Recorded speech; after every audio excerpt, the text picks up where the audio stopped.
सुल्तान नूरुद्दीन जंगी रहमतुल्लाहि ताला अलैह 559 हिजरी के अंदर ये सुल्तान गुजरे हैं।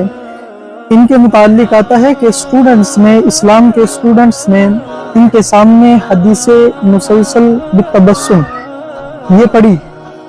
जब ये पढ़ी ना तो उसके बाद सुल्तान नूरुद्दीन जंगी रहमतुल्लाहि ताला अलैह को तलबा ने ये कहा कि आप भी बितबस्सुम जो मुस्कुराने वाली हदीस मुबारक हमने पढ़ी है ना, एक मरतबा सुन्नत के ऊपर अमल करते हुए आप भी मुस्कुरा दीजिए।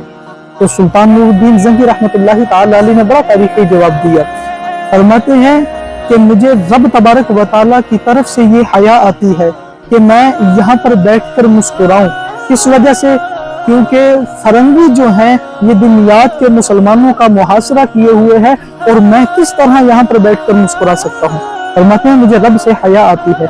ये उन लोगों के मुंह के ऊपर एक जोरदार तमाचा है कि जो खुद को इस्लाम के हुक्मरान कहते हैं, जो खुद को इस्लाम की पावर के एतबार से मनवाते हैं, लेकिन दर हकीकत उनके अंदर इस्लाम के मुतालिक जितनी भी चीजें हैं, जिहाद के मुतालिक जितनी भी चीजें हैं, दूर दूर तक उनका इनसे कोई ताल्लुक नहीं।